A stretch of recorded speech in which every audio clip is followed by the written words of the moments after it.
Forced to relocate their den, Kate, Humphrey, and the pups befriend Amy, a dinosaur, who needs to stop digging before a T-Rex's spirit emerges, just like hers did. Now they will have to work together before it's too late. So they're not even just dinosaurs, they're dinosaur ghosts!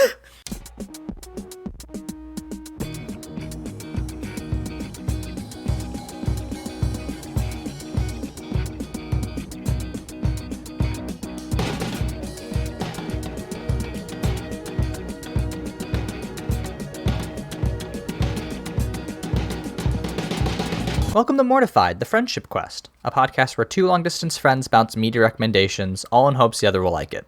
I'm Aaron. And I'm an 18% critic rating on the website RottenTomatoes.com. And this week, we have a howling good time with the 2010 animated film Alpha and Omega.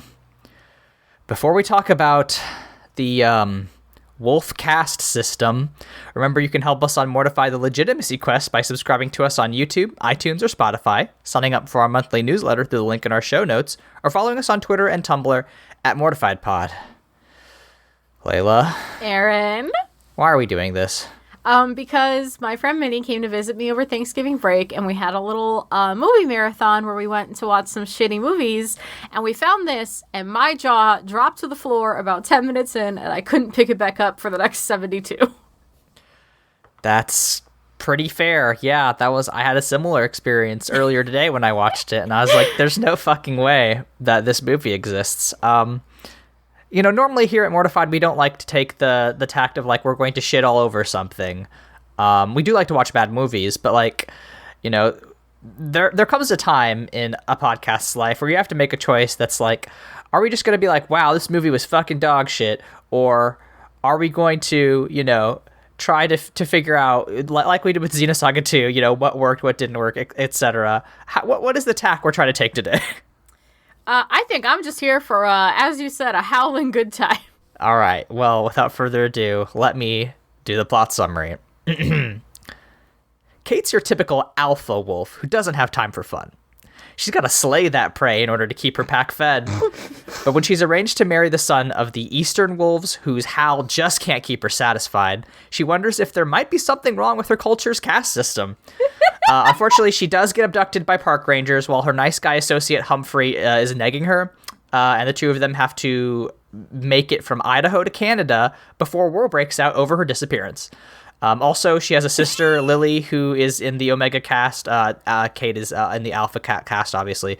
And Lily tries to steal Kate's betrothed. Specifically, she, teaches him how to, in this universe, she teaches him what the clitoris is. And so when Humphrey and Kate, eventually fall in love and do the fucking stupid, romance arc, she can step in and marry this leader from the other clan, and they unite the packs, and everything's great. Also, there are some married birds. We'll get to them. But yeah, that's Alpha and Omega. It's extremely predictable and straightforward, and not a very good movie, as we alluded. Yeah, you want to talk about, how do you feel about our boy Humphrey? Yeah, I don't know, he fucking sucked. Yeah, he's not great. Like, his whole deal, okay. I feel like I should preface this with, so, the Omegas, right? First up, before, not that people tweeted us, but in theory, right, people would be tweeting us and be like, oh, hey, why didn't you bring up the fact that there's no such thing as alpha and beta and omega wolves? Because that's a thing that was invented from a study in 1947, which we're probably not going to link in the show notes, but it's called Expression Studies on Wolves, and it only happens with wolves in captivity, and there's a bunch of other stuff. We know that, but we're just engaging with the world that is presented to us, okay? But basically, right, the alpha wolves, their whole job is to, hunt caribou and lead the pack. And the omega wolves' job is to act as essentially court jesters. There's a scene where in the beginning where Humphrey and his gang of fucking stooges happens upon this fight between the two alphas of the Eastern and the Western pack. The Western, for all intents and purposes, are our good guys. Weird. They break this up by doing a stand-up bit about eating berries. and it's just wild and incomprehensible, and I hated it. The jokes are quite bad. But it does kind of set the stage. This like they happen upon this because they are doing this log sled, like a luge, or what's the other sledding sport? Like a bobsled? But kind of, yeah. They're basically doing like a bobsled sort of deal down a hill in half of a log, and like they're like having fun. They're just like boys that love to have fun.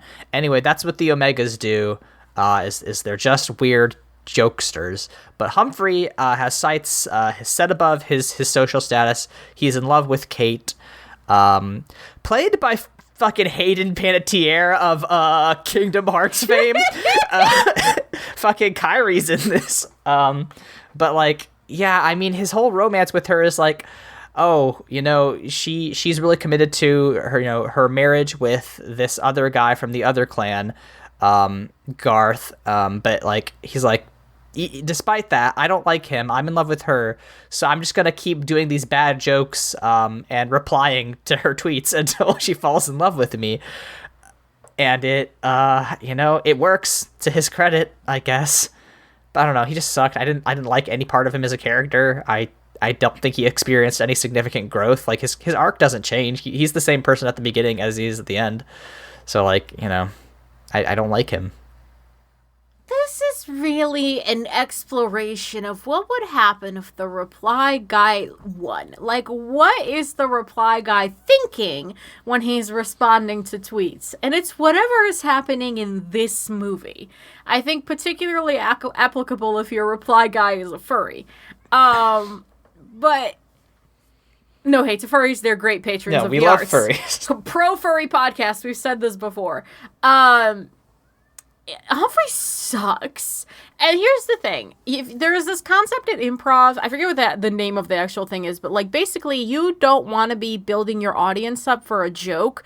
Like you don't want to like be like, well, this is what this means, and it's going to be so funny when you find out. You're going to find out later, and keep like diverting the audience's attention. And it's the same thing. You can't say that you have a whole cast of funny jokesters who are so funny that they heal international divides, and then none of them are funny. Yeah, like, I mean, the jokes are fucking just dog shit. I mean, I get that this is a kid's movie, and like the jokes are kind of just in there to fill space, but like, it's really bad. Well, apparently they don't heal all that much anyway for the kids, because I was reading some of the reviews and some woman was like, yeah, this movie is wolf shit, and you think it was just for kids, but the kids all looked horrified when like things were being ripped apart and like caribou were being torn apart and Eve was making all those threats. So yeah. Anyway, he's our protagonist. Shall we talk about his love interest, Kate? Kyrie? Yeah. Kyrie. Let's talk about Kate. Kate's a girl boss slay. This is a Hallmark movie about wolves, and she's the serious, business only, duty first, young lady, and you can tell that this movie wants to be How to Train Your Dragon and also Balto. Have you seen either of those? I saw Balto when I was a very young child. Have not yet seen How to Train Your Dragon. Balto rules and How to Train Your Dragon rules. They both rule. They're great. But like, in How to Train Your Dragon, Astrid is like the self-serious, like duty first girl, and then Hiccup is like this goofball. But the thing is that Hiccup is charming and he learns things. Mm-hmm. So when Astrid has a romance arc with him, it's compelling.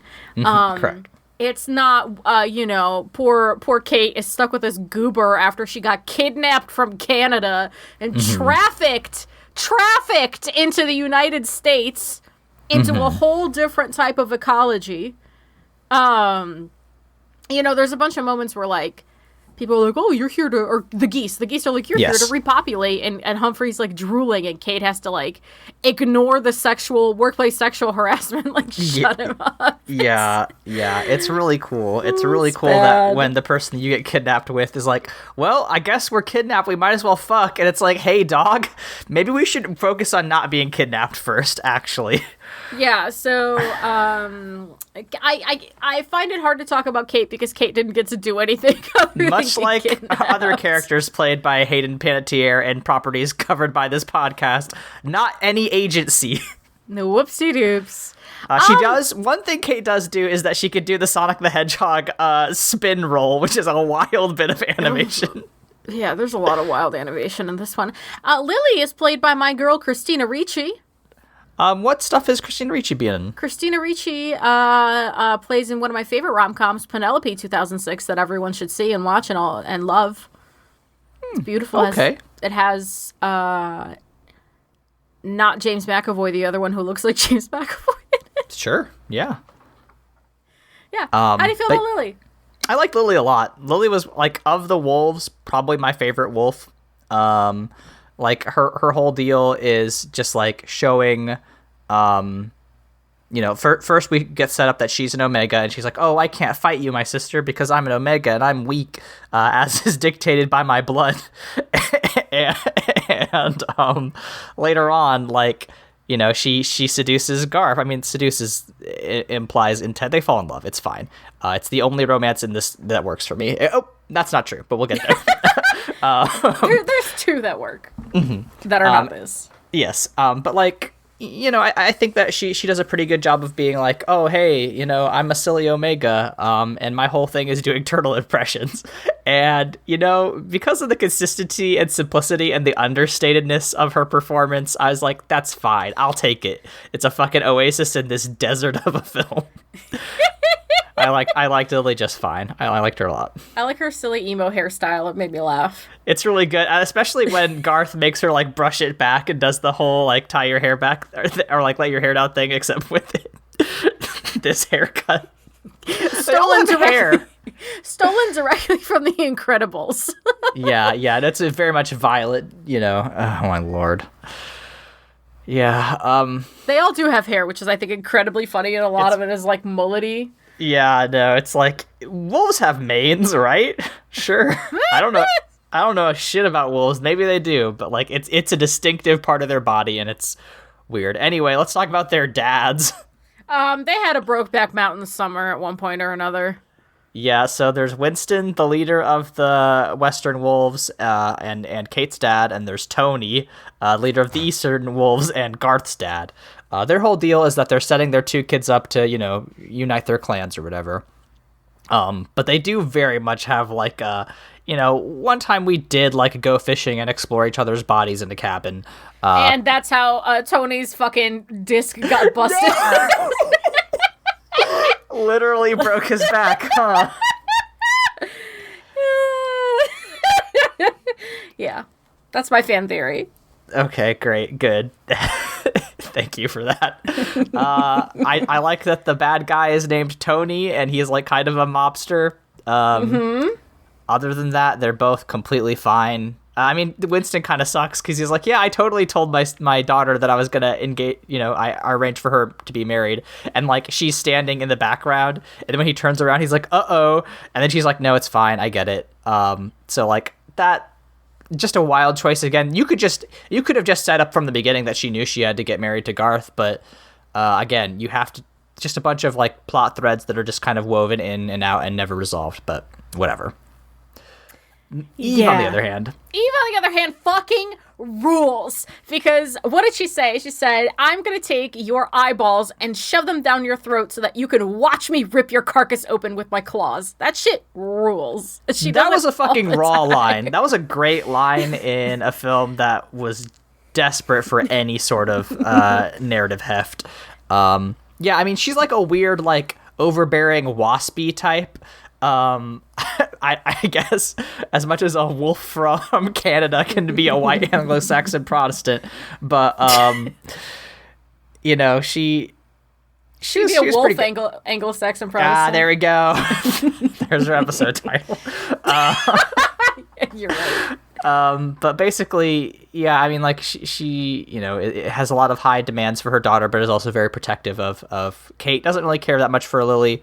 I guess she's just like, she's very worried about preserving the status and the caste system, which I don't love about her, but, I'll allow it, I guess, because she scares all the other wolves with her like propensity for explicit violence. I think one of my favorite Eve moments that wasn't like an explicit threat was when Lily tries to get her attention to be like, I can show Garth around while Kate's gone.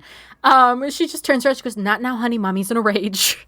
Yes, that was very good. I liked that. One of the only shining light moments in this slog. Yes, I agree. How you feel about our boy Garth? He's a Chad. I mean, he is extremely, like, he is the archetypical alpha, right? He's an alpha's alpha, and he doesn't know where the clitoris is. He doesn't. All right, so let's explain that. Go ahead. So this is a kid's movie, right? I had to explain this to my wife earlier. Oh God, you didn't call me in. You didn't make me hop on Discord for that. No, I didn't want two people to watch me embarrassingly explain this. So you can't talk about explicit sex in a kids movie, right? Although they do kind of do that. It's fine. But like the metaphor, the euphemism for sex that they use is howling. That's why the alphas and the omegas can't howl together, right? That's polluting the bloodlines or whatever fucking racist shit that people who believe in caste systems love. But like basically when Garth and Kate, hang out and they're like trying to introduce, get to know each other, Kate's like really impressed with Garth. She's like, oh, he's really big and strong and he does all these fucking lifts. He works out a lot. He's really into fitness. But they demonstrate that he is sexually impotent by the fact that he does this howl, this big howl that is like it sounds like, oh, it's like, intentionally very bad. And they followed that up with him barreling the camera with those wolfish eyes and asking, was that good for you? And I had to go for a walk afterwards because that was the kind of Sunday that I was going to have. It gets worse. It gets worse because Kate is like, I'll be right back. And she like starts to leave and he's like, wait, you're leaving? And she's like, oh no, I'll be back. And he goes, okay, I'll just keep my vocal cords warm for you. Mm-hmm. And then she goes and she runs into fucking Humphrey, which wild. And he's just like, who takes a break 10 minutes into a howl? And she goes, me, I do. And it's just like, you could replace the word howl with fuck and it would still make complete sense. In fact, it would make more sense. I was going to say that, like, it doesn't make sense outside of the euphemism, right? That it's just like, do you think that wolves, like, maybe wolves howl consistently for, up to half an hour to an hour at a time? I don't know. But, like, it's clearly a joke for the parents that would be watching, and it's just a wild thing to be in there. But I mean, I guess they got us talking about it, so good for you, fucking Crest Animation. You got us. I like Garth though. Eventually he brushes Lily's hair back and turns her into the prom queen, and they they abolish the caste system. So good for Garth. Eventually she has to like show him how to howl, hence the jokes about finding the clit, but that's their arc and it's pretty fine. I'm glad she put the work in and got to reap the rewards. Mm-hmm. Good for her. Yeah. Let's talk about your favorite characters, Marcel and Patty. I don't know why I latched onto these birds so much. But basically, so there's Marcel and Patty, who one of them is a French-Canadian goose, and the other one is a British duck, and they play golf. And that's kind of their whole deal. They're very clearly married, and that's fine. I think that bird same-sex marriage should be legalized. But like, basically there's a bunch of like really stupid golf jokes. But largely they just like, make fun of Humphrey and Kate not really being into each other until they are, and, help them along their voyage. I just thought that, their dialogue was much more like, like two characters that have known each other for many years and, have a fun like married couple banter, which was a welcome break from Kate and Humphrey's like constant sniping. So yeah, and again, this movie wants to be Balto so bad, like it's clearly supposed to be Boris, the goose. So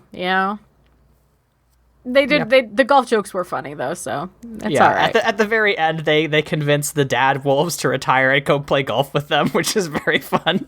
That was my favorite bit of the whole movie. So. It was my favorite bit, like imagining how creatures without opposable thumbs are supposed to golf. Like, do they make little attachments for their snoots to golf? I want to know. I want to see. That's the sequel I want to see, but we'll get back to that. We'll get to the fucking sequels. Oh yeah, and all right. So let's talk about some choices. Yeah. Let's. Okay, so like, I don't know why they made the Omegas court jesters. They could have just made them like an oppressed underclass, because if you're gonna do a fucking caste system, you might as well just be like, you know, there's the people who reap the rewards at the top of the pyramid, and you know, the laborers or the exploited class that is being crushed beneath its heavy blocks. This movie was written by an Omega, is the reason. This was written by a funny guy who's lost the girl before, and now you gotta be like, wow, we're an important part of the ecosystem. We're funny. That's important, right? We can provide joy and laughter. That is what this smelled like to me. This is an Adam Sandler movie come to life into a person who wrote this film. I see. Yeah, so that's my theory. That's my other fan theory that I'm presenting to you about the movie Alpha and Omega. Oh no, you're completely right. Right, there's this point in your notes that you wrote that like they're funny. They're way better than those stupid chads who can't fuck, and that's exactly 100% correct. Yeah, so it's just like. I'm glad that Garth wasn't demonized, but come on, you know, I see what's going. I see what you're doing. Very nice guys finish line. And like that's the like, it fits in the zeitgeist, right? Because like this is around those times we were getting like Forgetting Sarah Marshall and like. All those movies starring your like funny guys with an average face. The Michael Cera era. I like to call it. The Michael era, if you will. God, another potential episode title. But like, yeah, you're 100% right, and it is so clear in picking apart this film that is the intention. Another thing about the comedy that I want to bring up. What do kids find physical comedy and animation funny? Animation is physical comedy. It's just bad here. Okay, so because I had this thought, but there's this very long extended chase when fucking Humphrey is chasing the geese, and like it goes on for like 5 minutes. It's really boring. But like the whole time he's like, you know, getting his dick smashed on rocks and like getting flung into trees. I'm just like. I don't know if this isn't funny because it's just not funny, or because like there's not a real actor and I'm not seeing blood. It's just not funny because it's just not funny. Like, okay, so there's a animation test that went public from Sony of a 3D Popeye that is so fucking good and funny. The physical comedy in it is so on point. I'll link it in the show notes. Okay. But like. I also think about just like Shrek 2. There's a point where there's a hidden... I still think about this moment. It's been like decades since I've seen this movie in theaters. And I think about this moment from the time I saw it in theaters. There's a hidden door that opens when the princesses are up to shit. And when the doors open, it's just like, oh, a fairy tale scene like carved into the relief or whatever.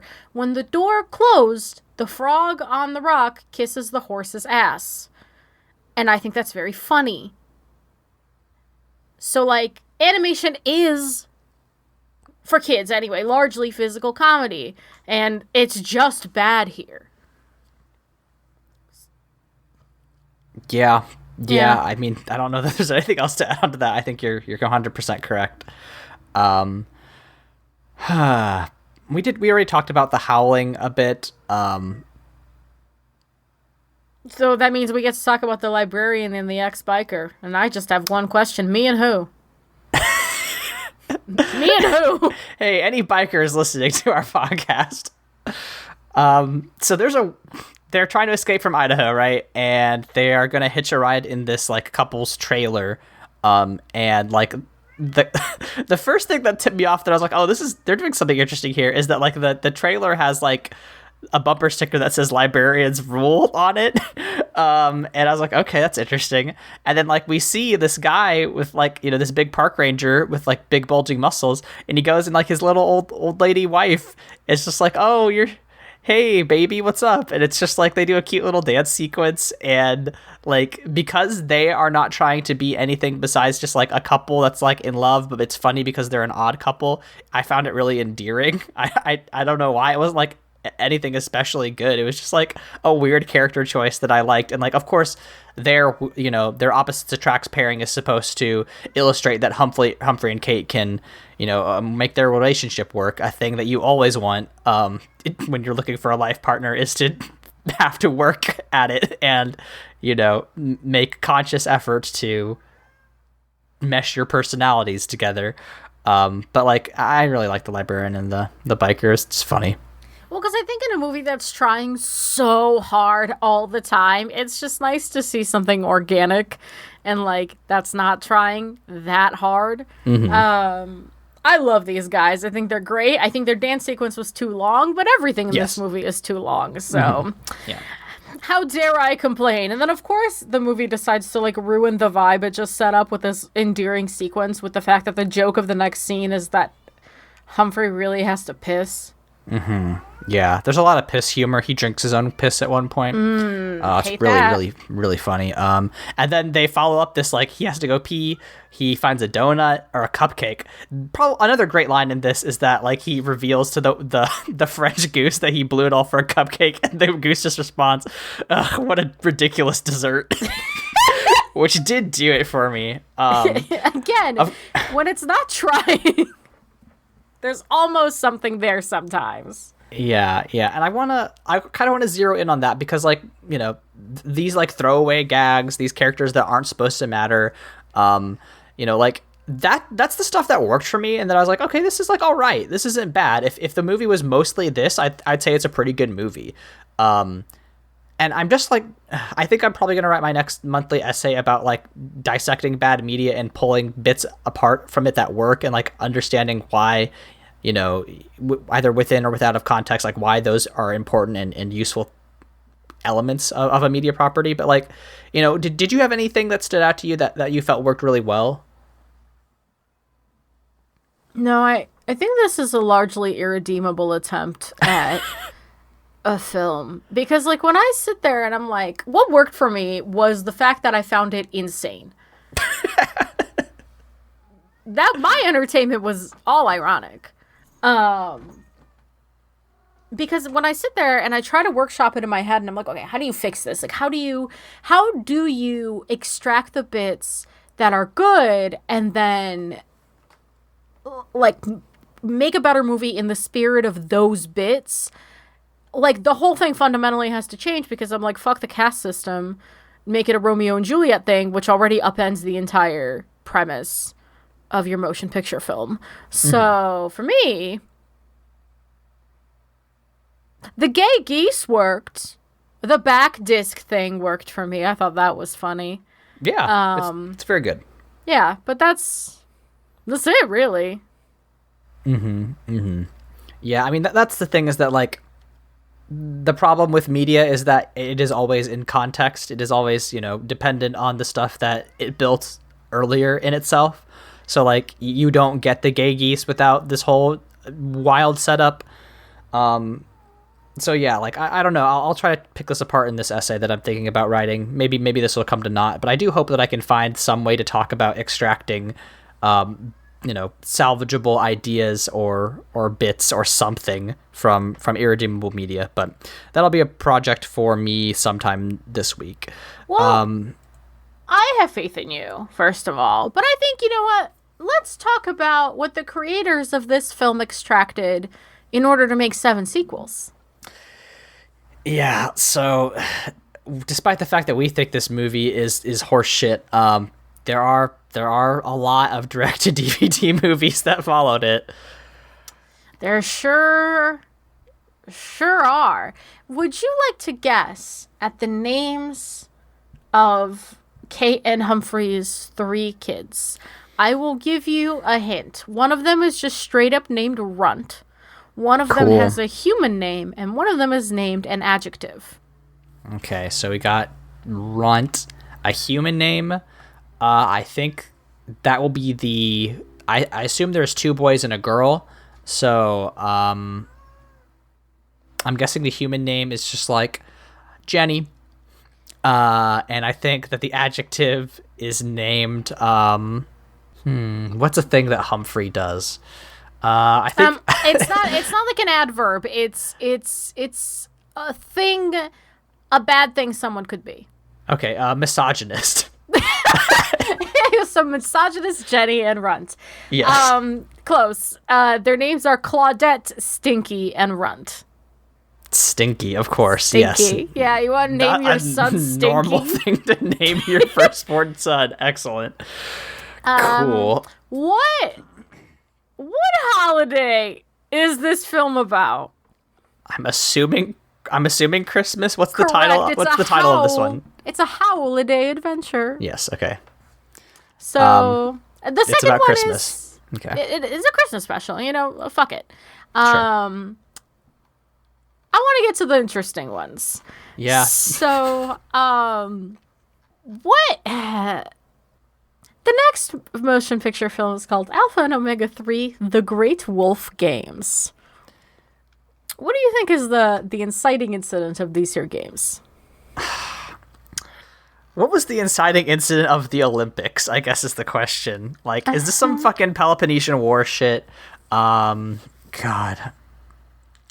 I bet the inciting incident is that they have to auction off Claudette as a prize to unite a different wolf clan, and she will be betrothed to the winner of the Great Wolf Games. All of the alphas that are supposed to be competing in the Great Wolf Games suffer a terrible accident and are injured and put out of commission, and they're...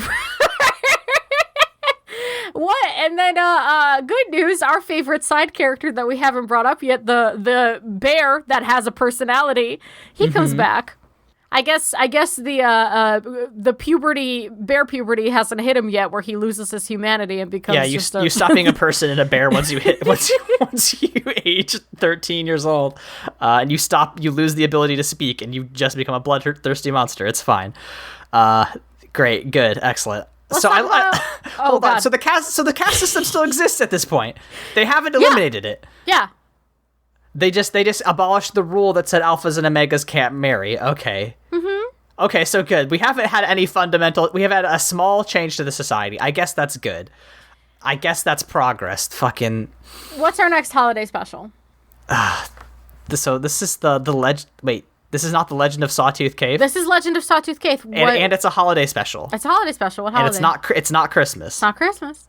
I think it's Easter. I think it's when Wolf Jesus rose from the dead. Yeah, they go. That's the Sawtooth Cave. That's how they know that the cave that the Sawtooth Stone was rolled away. So it's a Halloween adventure. Okay, I guess that's fine. And after exploring the haunted Sawtooth Cave and finding a wolf who has been driven away from her pack, Runt musters all of her courage to help her. That's the IMDb summary. Very enlightening. Okay, is that special wolf a ghost? It seems like that's what they're getting at. Yeah. It's a special ghost wolf. So ghosts are real in the Alpha and Omega universe. Cool. Now we're coming up on Alpha and Omega 5. Family vacation. Family vacation, yeah, because when you're a wolf, sometimes you gotta get away from the wolf office. Pack up for a howling fun movie adventure. God damn it. Filled with action, laughs, and tender moments as Kate and Humphrey take their pups on their first family vacation. That sounds about right. Do you know where they're vacationing? No idea. However, I did just pick up a... Leyla looks like she's been struck. So... So, hold on. Leyla has not opened their eyes in several seconds. So... You're straight, so this won't make any sense to you. Nope. The theme song for this movie is King by Years and Years. Okay. Years and Years is a good musician, is the thing. That I listen to actively. Well, I mean... Is the thing. Okay. All right, Mr. Years and Years, I guess. I mean, this is the 5th best Alpha and Omega movie, so maybe it's great. You know what? If this is what helped kickstart his career, God bless. The thing I was trying to get at that's written next to this fact that just blew my bonk open, is that which of the children do you think is the oldest? I think it's Claudette. It's Stinky. Oh, okay. So yeah, it was the firstborn. Excellent. The first son. Mm-hmm. Stinky. As soon as he was out the womb, Humphrey was just like, "Oh, I don't think so." All right, let's talk about Alpha and Omega 7, the big freeze. We're not going to talk about Journey to Bear Kingdom. That's next. Oh, is it? I must have had them in the wrong order. 7? No. Well, Journey to Bear Kingdom isn't numbered, is the thing. Oh, okay. But we can't talk about it. Let's just dip into it now that I'm on the page. Because that's the chronological release order. Well, thank you very much for informing me of the chronological release order. Yeah, I've got to get the time. We're a research-focused podcast. What year did this come out in? I have no fucking idea. 2017. That's not that long ago. Donald J. Trump was president of the United States when this movie came out on a direct-to-DVD And you can tell, release. based on the audience rating, you can tell that things got worse in 2017. When the Queen Bear and her daughter, Princess Canoe, Okay. visit the Eastern Valley, an epic war breaks out. Rogue wolves versus the Western Pack and the Bear Army. Now it's up to Claudette and Rut to help Princess Canoe return home to regain control of her kingdom. There's a lot of fucking factional, racial, conflict going on in the Alpha and Omega universe. There's a lot of violence that I'm not thrilled about. Would you like to know the one trivia fact? Yes, please. The last film animated by Digitalis Studio in India, which permanently closed shortly afterward. Rip to the motherland. This is Modi's fault. I know it. I would like to read you the top review. Oh, good. Not the Alpha and Omega that I know. That's the title. Oh my god. This sequel is the worst movie I have ever seen in my entire life. Alpha and Omega is my favorite, and this sequel ruins it. This is just completely bad. Please bring back the Alpha and Omega I know, and please, I beg you. I can't believe we found the person that makes up the Alpha and Omega demographic that... Wow, okay, we'll talk about our data in a sec, but you can really tell this is the split where the fans turn on the franchise. This person's review on Alpha and Omega, the original. Oh, you found the original review. Excellent. Absolutely. My favorite movie of all time. This review was left on March 3rd, 2018. I just want you to know. I love this movie so much. It's really good. I highly recommend to everyone who hasn't seen this movie to check it out. Sequels are good too, except for Journey to Bear Kingdom. Do not watch that. Also, I love A&O and its franchise. Now, this sounds like a young person, so I support them for being true to their heart. But the fervor with which they address this is still funny. It's hysterical. You ever meet a read another book person, except it's for the Alpha and Omega franchise? I do. Too bad they haven't left a review on, now we're back, to Alpha and Omega, the big freeze. Now, I do want you to understand that at this point, Ben Diskin is still Humphrey, but Hayden Panettiere has been gone since movie 2. Thank you. I'm so glad that Hayden has standards. She is gone. She's too busy being sidelined in a different franchise. In Kingdom Hearts 3, yes. So, Kate and Humphrey set out to look for food to store for the winter, but caught up and trapped by a deadly blizzard. And now it's up to the pups, Stinky, Claudette, and Runt, along with the help of Brent the bear cub and Agnes the feisty porcupine, to find the two missing wolves and bring them back home safe and sound. So this is the goat story 2 of the Alpha and Omega franchise. Goat story? Oh boy.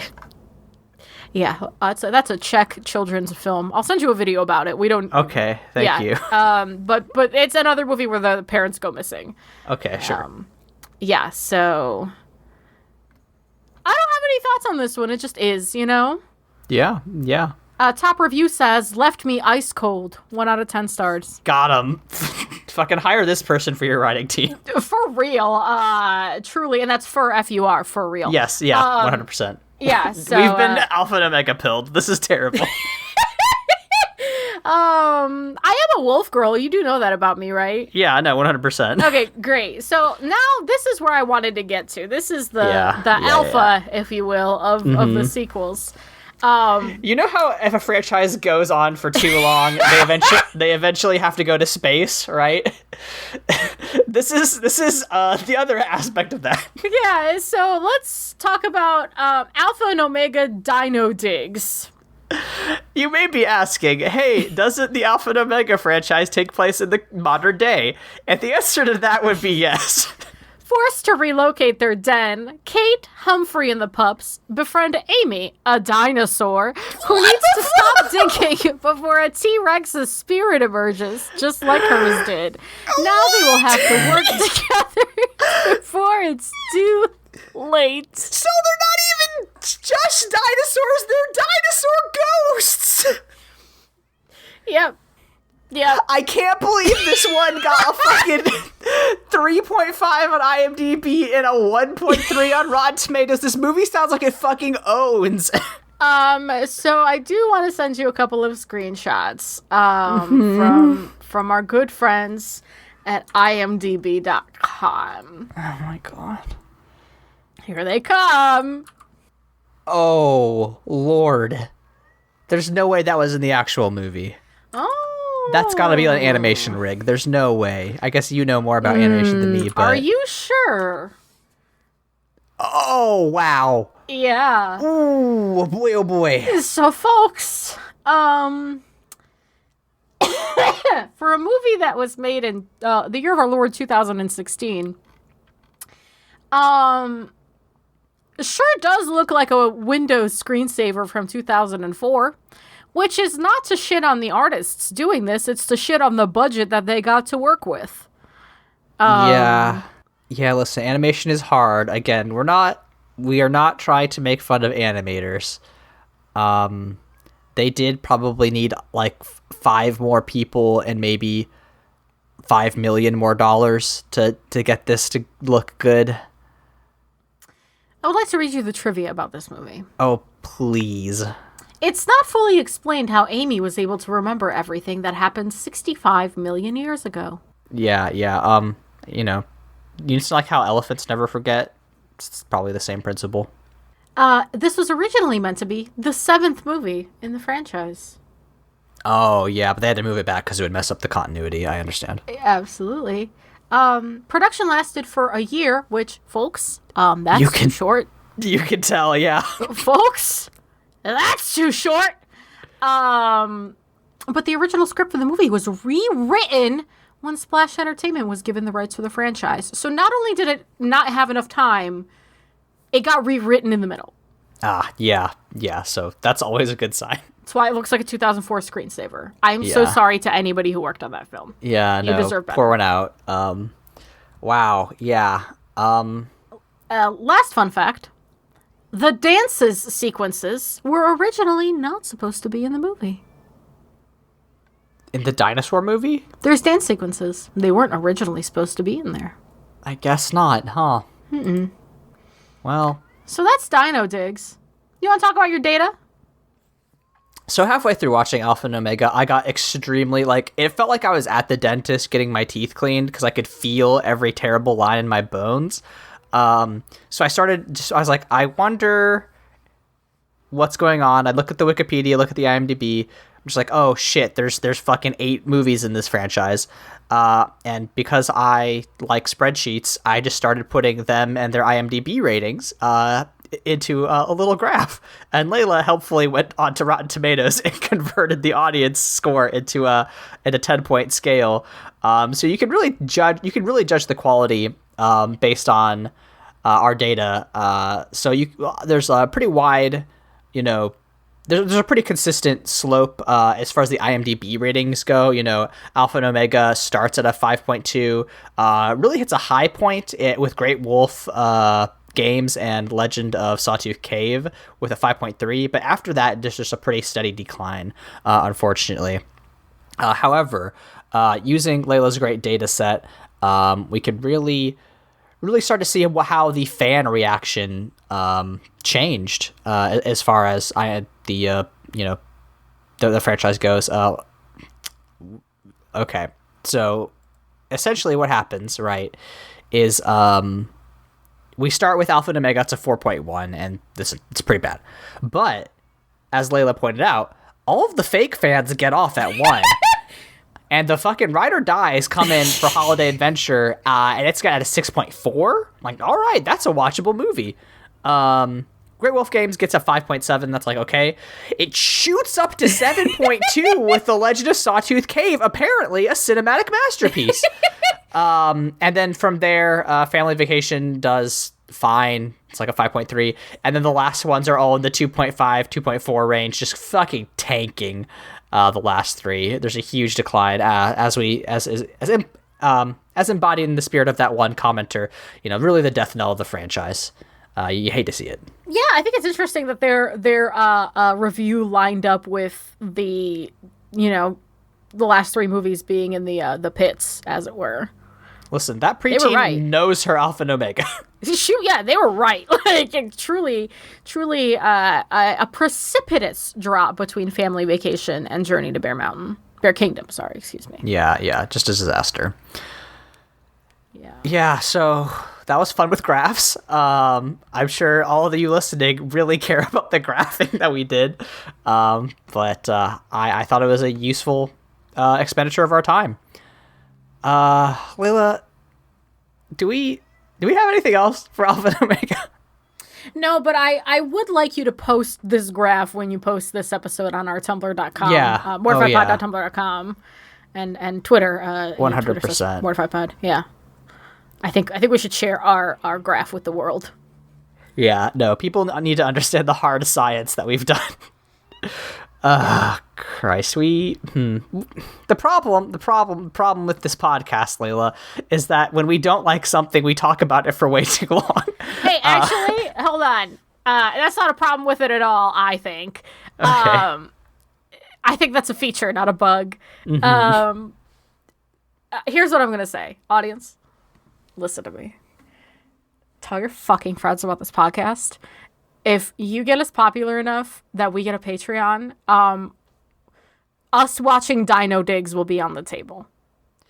I was going to say, is this the thing that we, start doing Jenny Nicholson style, just, breaking down all of the terrible movies in the terrible franchise? Yeah, and we'll wear costumes like Jenny Nicholson does. Oh, yeah, no, I'll get a full dinosaur costume if we do that, yeah. I'll dress up as Stinky. I don't know which one of them Stinky is, but I'll dress up apparently the eldest. Yeah, so those are my parting thoughts to you, Aaron, is that, yes, we talk about the things that we didn't like for an hour, but also pay us money and we'll talk about it. We'll do it more. We'll do it more because we love Schadenfreude as a species.